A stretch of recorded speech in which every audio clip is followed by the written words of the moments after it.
Binge the full week of The Ray Taylor Show ad-free over at inspireddisorder.com/plus. This is The Ray Taylor Show. Swipe Up, episode 205. This is a show where I share my opinions on current events, and people will cry in my comments. Probably the most controversial show that I do. It is the show where people have very strong opinions about my opinions, and I laugh at them. And sometimes they disappear. There's a very weird thing. Last week, one of the stories I commented on there were like probably close to 10 comments of people on TikTok really angry about one of the stories, and they all just disappeared. So I don't know if it was like a bot, these like burner accounts that somebody got found out. I don't know. They just disappeared though. But it's funny. It's funny. And I'm sure there's going to be some comments about this week's stories. So let's get into it, shall we? With this week's stories and my opinions on them. Starting off with this first one, which is just insane. This is an insane story. Let me read this. GoFundMe for a teen who killed her accused rapist raised 2 times the court-ordered payment. So now what happened was this girl, 17 years old, was sex trafficked and raped and stabbed her rapist, killed her rapist. And the court in Iowa ordered her to pay $150,000 in restitution to the rapist's family, as well as she's being placed on a supervised probation for how many years? For like 5 years or something like that. Let me read this. Piper Lewis's case has made national headlines this week after an Iowa court ordered the 17-year-old to pay $150,000 in restitution to the family of her accused rapist. Piper, who was a survivor of human trafficking, admitted to stabbing the 37-year-old man to death in June of 2020 after he repeatedly assaulted her. Lewis was also sentenced to 5 years of supervised probation in addition to the $150,000 restitution payment. As of 1 p.m. Eastern Time on September 15th, a GoFundMe for Piper has surpassed $368,000, more than double the amount of her restitution. The fundraiser campaign was set up by the 17-year-old's former math teacher, Leland Shipper, who noted on the website that the funds were intended to pay off her restitution, though Piper's lawyers have said they'll need to look into whether the donations can legally be used for that purpose. The money that doesn't go towards Piper's restitution will be used to help her go to college or start a business and give her the financial capacity to explore ways to help other young victims of sexual crimes, according to the GoFundMe.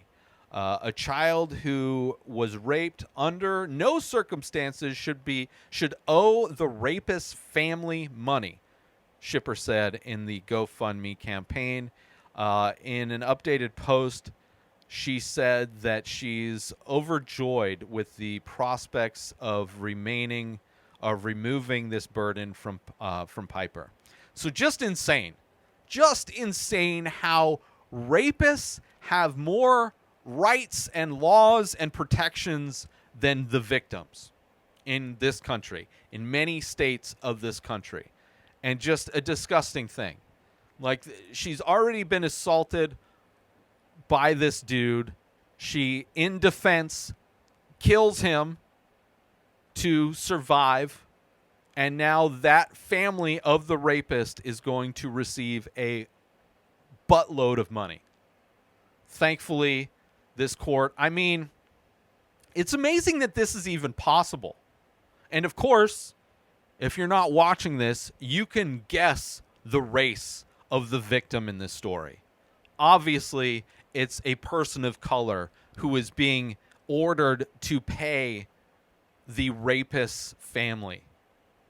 Of course, it is a black person who has been put under supervised probation. So for 5 years, if she does anything, she's being put under a microscope for saving her own life, for liberating herself from being sex trafficked and raped. She is being put under the microscope and potentially thrown into jail for saving herself. Insane. That is insanity. Like, every human being should look at this and be disgusted. But the sad thing is, there are people that look at this and will justify why she's being punished. Somehow they will justify. Thankfully, she didn't get pregnant. I don't know what Iowa's laws are, but, there's a lot of states where if she had gotten pregnant from that rapist, she would also be forced to carry that birth to term, to give birth to the rapist baby. Just, it's insane the level of just injustice that exists in this country. Exponentially. It seems every year it seems more and more ridiculous. And it's because of laws that are written in by conservatives. By people that just do not value life. They want to punish people for being a certain way, for being poor, for having excess melanin in your skin. It's disgusting. It's absolutely disgusting, and this story is just mind-boggling. It's mind-boggling that it's like it's being held up that a judge would be like, yeah, that seems right. We should just definitely put the rape victims under 5 years of supervised probation. Insane. Let's take a little break from the show to promote. I have Inspired Disorder Plus. Would you feel good about donating $5 a month to an artist that you want to support? $5 a month is not much, less than a price of a cup of coffee at Starbucks. A lot of people would probably say, yeah, Inspired Disorder Plus, people can go, and for $5 a month or $50 for the year, you get access to all of the old podcasts that I've ever done, like 10 different podcasts, hundreds of podcast episodes. You also get access to like special deals. So if you do want to collect my artwork, you get discounts on stuff. Watch this show, binge the full week ad-free for $5 a month. Like, you get benefits for the $5 a month or $50 a year. So it's not like you're just donating $5. There's something, you get something for that. Would you feel good about donating $5 a month to an artist that you want to support? A lot of people would probably say, yeah. Head on over to inspireddisorder.com/plus and become an Inspired Disorder Plus member today. And now let's get back to the show. Let's move on to some good news, though. The Emmys happened a little over a week ago, obviously, by the time this episode comes out. I don't really care about award shows, but there were some, a lot of shows got some recognition during the Emmys, and one of my favorite shows that came out last year during the pandemic was, of course, Squid Game, and a historic thing happened at the Emmys. Where not only did Squid Game get nominated, but Lee Jung-jae won for Best Actor in a Dramatic Series. He played the lead in Squid Game, which was an amazing performance, absolutely amazing. And I believe the director and the creator of Squid Game won for Best Director of a Dramatic Series. So a show that is a South Korean show. Like, if Netflix never existed, this never would have happened. I talked about 2 weeks ago was the 25th anniversary of Netflix, and I discussed how game-changing Netflix was. They led the way in online streaming. They led the way in opening up audiences to films and shows from all over the world, making it a global entertainment service. And for actors and directors and the show Squid Game to be honored by the Emmys is great. And I'm really happy for it. I really am. It's great. It's a great show. It was a great performance. And the shitty thing with the Emmys is that they only really focused on like 5 shows. Like Ted Lasso's a big show winner. The Abbott Elementary was that's a good show. That got some love, which I appreciate that. But it's usually just a handful of shows that get recognized, which is kind of crazy. I liked Ted Lasso, don't get me wrong, but I mean, there's a lot of great shows. Barry was amazing. That should have won for a lot of stuff. Same thing with Bob Odenkirk. I think he was up against, but I don't know. I think Odenkirk maybe next year, since the finale happened. That didn't count for this year. And since it's the finale, I think maybe he can get it. Bob Odenkirk is great, as well. I mean, that show, Better Call Saul, is a great show. But I'm stoked that Lee Jung-jae won for Squid Game. I'm excited for Season 2 of Squid Game. I'm also kind of nervous for Season 2 of Squid Game because Squid Game was a show that the creator took like a decade working on. It took a decade before he sold the script, before he sold the idea to Netflix and got it produced. And now he's trying to turn around a second season in a year or two. A lot of work to do for somebody who writes and directs every episode. I don't know if he's bringing in help for the Season 2, but Season 1 was amazing. And it's actually kind of sad on one level that Netflix doesn't understand the meaning of the show, and because of that is going to be producing a game show that is based on Squid Game. They're actually going to produce a reality show that is basically what Mr. Beast did for YouTube. Netflix is going to be producing a reality show.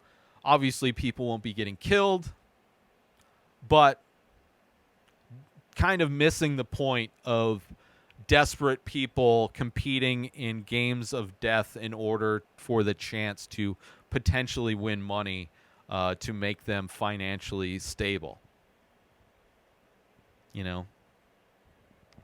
Capitalism.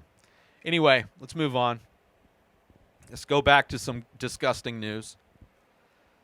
He called 911 because his car was stuck. The cops killed him. I think this took place in Colorado. Yeah.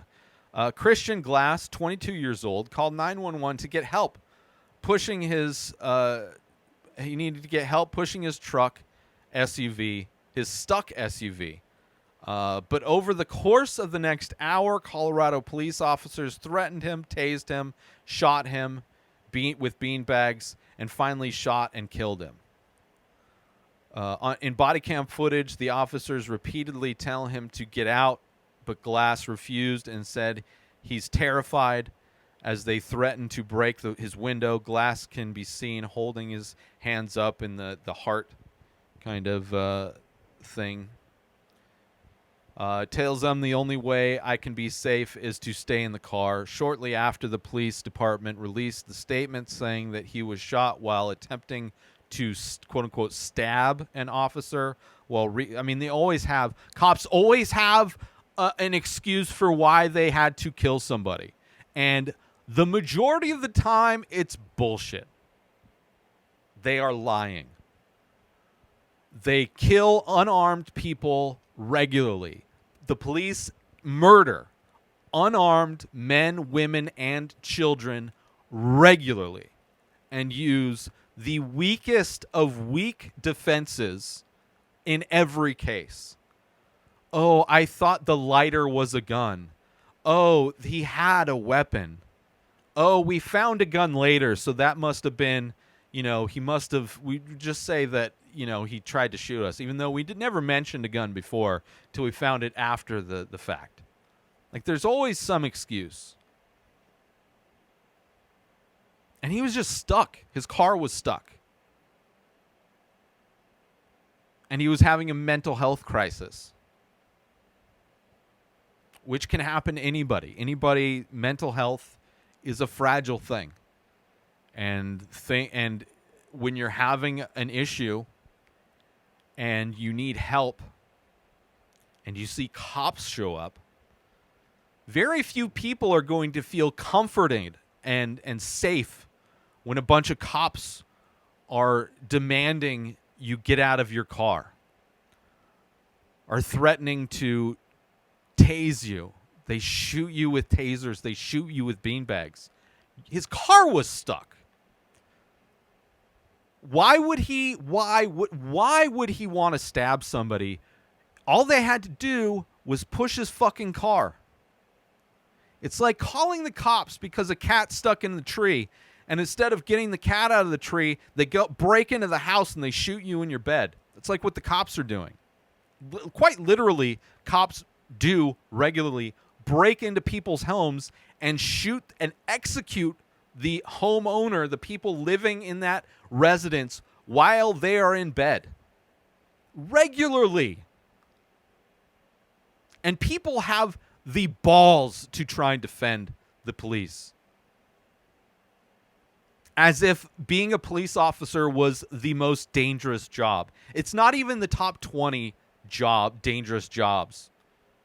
Being a delivery driver is dangerous. If that kid delivered for Uber Eats, it's a far more dangerous job than all the cops that just killed him in cold blood.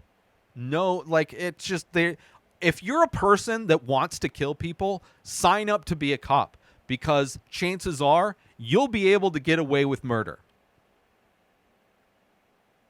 Right? Maybe you get fired. Maybe you get fired. Maybe you get put on unpaid suspension. Maybe. A lot of times it's paid. If it makes national news, there is a small chance you might get convicted. But chances are they happen so often, unless there's a global pandemic, it's so rare that something's going to be so national where people globally protest the slaughtering of an innocent man. And only in that situation do we see justice happen to a police officer. We see them get locked up, get charged for murder, for doing the thing they did, murdering an innocent, unarmed person, ending the life of a human being. But the majority of the time, police officers get away with murdering people on a very regular basis. Very regular basis. And every single person that defends the police ability to end life effortlessly with zero reasoning, with the weakest of excuses, are just as disgusting of humans. Absolutely disgusting. This kid should be alive, 22 years old, got his car stuck. And instead of the cops actually providing any kind of help or assistance, they took it upon themselves to shoot him, to end his life. Just some of the most disgusting people wear badges. They wear badges and end human life on a regular basis. And they are absolutely disgusting. And everybody that defends them are disgusting as well. You're defending murderers. People who defend cops are defending murderers. I don't care who you are. I don't care if you're President Joe Biden, who's going to increase funding of the police. He is funding murderers. And to all the lunatic people that think that the police were defunded, wake the fuck up, because the police departments have been nothing but increased budgets. Increased budgets. The majority of taxpayer money goes to funding a group of people that will slaughter men, women, and children who are unarmed and innocent on a regular basis, and everybody that defends them is no better. Disgusting humans. They're all monsters. It's just zero value for human life. Let's take a little break from the show to promote The Many Faces. That's right, I am also an artist. I do ink paintings on paper of abstract faces. A new face, a new painting gets released every single day over at inspireddisorder.com. So So head on over to my website to purchase original artwork directly from the artist. Also, there are prints available for select images. Head on over to inspireddisorder.com, buy original art, buy prints if that's your jam, if you want 8x10 prints on high quality paper.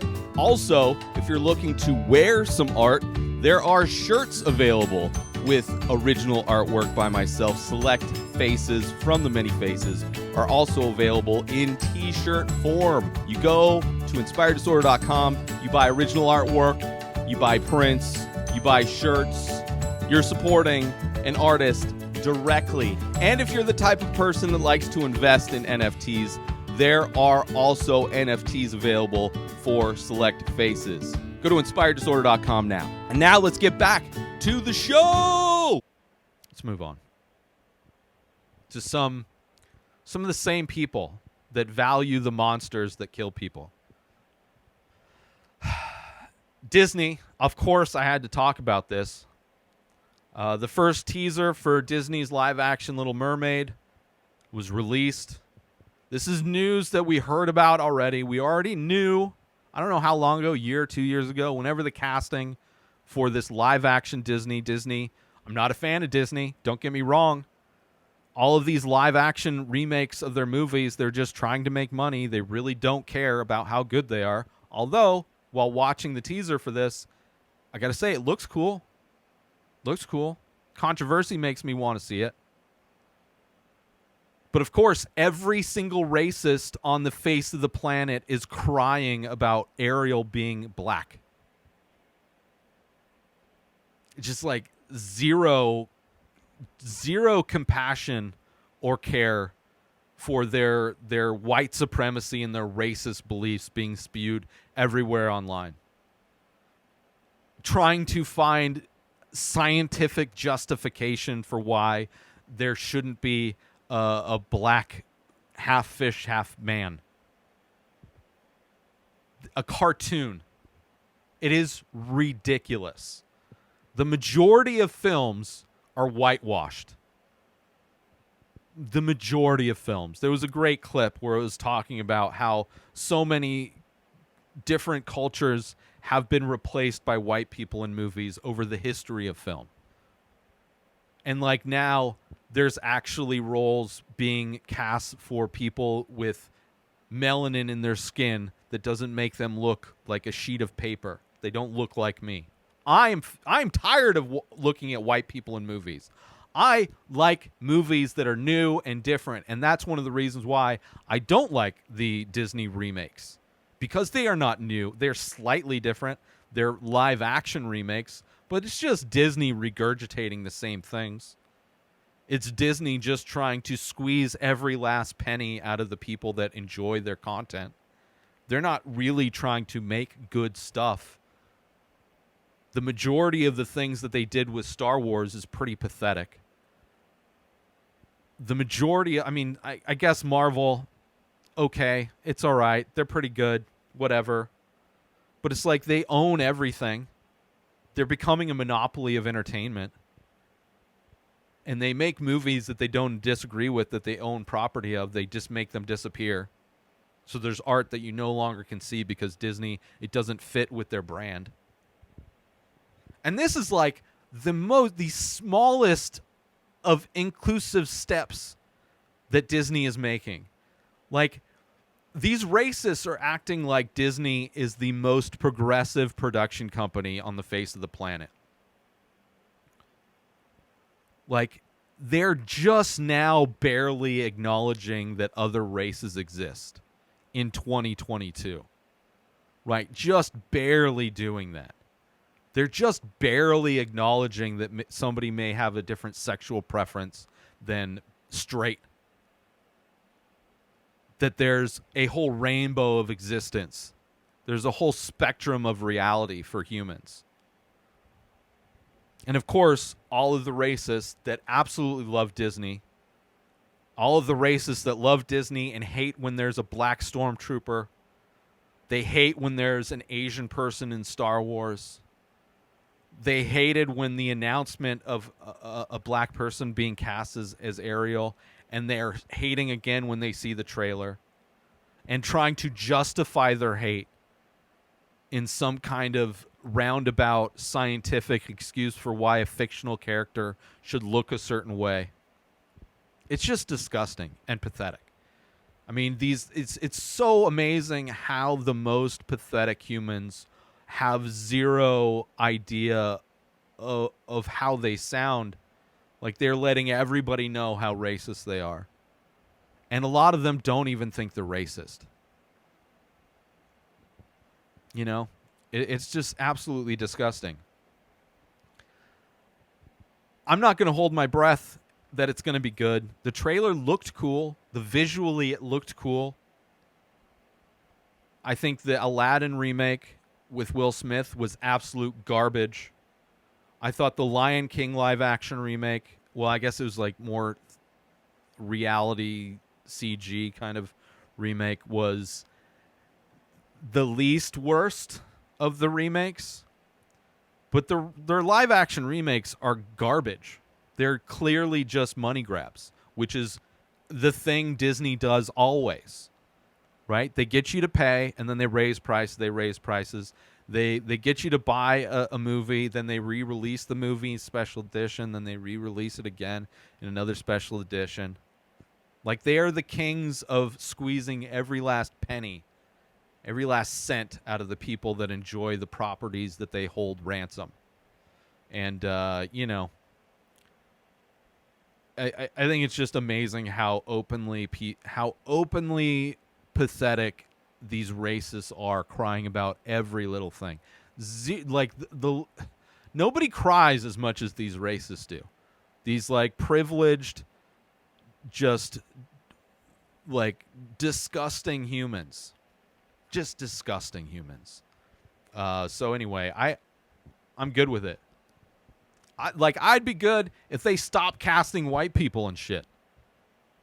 Like, I'm hooked on, like, I love Korean cinema. I've been watching Indian films, like, for months now. Like, it's so refreshing to watch something that's new and different. Instead of, like, just movies casting attractive-looking white people that all kind of look the same. Like, there's not any, like, even differential in the types of white people that they cast. They're all kind of, like, just good-looking, average, vanilla-looking people in everything. And it's tiring. It's boring. I like creative. I like new. This is new. This is interesting. But it's still Disney's a remake. I'm tired of the remakes and reboots and sequels and franchises and all that shit. Give me everything everywhere all at once. Give me 3 Idiots. Give me Squid Game. Give me Old Boy, the Park Chan-wook Old Boy, not the Spike Lee Old Boy. Give me, like, really good shit that's different and new. Anyway, racists are pieces of shit. And if all the racists watching this that are getting their panties in a tuffle, you want to comment, feel free. Feel free. I don't give a shit. Just know that I think you're worthless. You are a horrible person. And if you believe in God, the God you believe in agrees with me. Because there's no religion that can justify the hate you have for people. No religion teaches that. That's just whatever bastardization you've changed whatever religion you believe in to justify your hate. You just want to be justified in your hate. And I think it's disgusting. So anyway, let's do some shout outs and get out of here. Shout out to Now This News. Shout out Rotten Tomatoes. Shout out Vice News. Shout out Nerdist. But most importantly, shout out to you. New episodes of The Ray Taylor Show come out every single day. Subscribe on YouTube and everywhere our podcasts are found. Binge the full week over at inspireddisorder.com/plus. Buy Ray Taylor Show merch over at inspireddisorder.com. And follow the show on Instagram at Ray Taylor Show. Have a wonderful day, everybody. Peace out! Today is the day where you wake up and you realize that everything that you've been dreaming about, everything that you've been wanting, every goal and wish and hope that you've ever had can become real. Dreams can come true. What you manifest in your mind, you can bring to reality.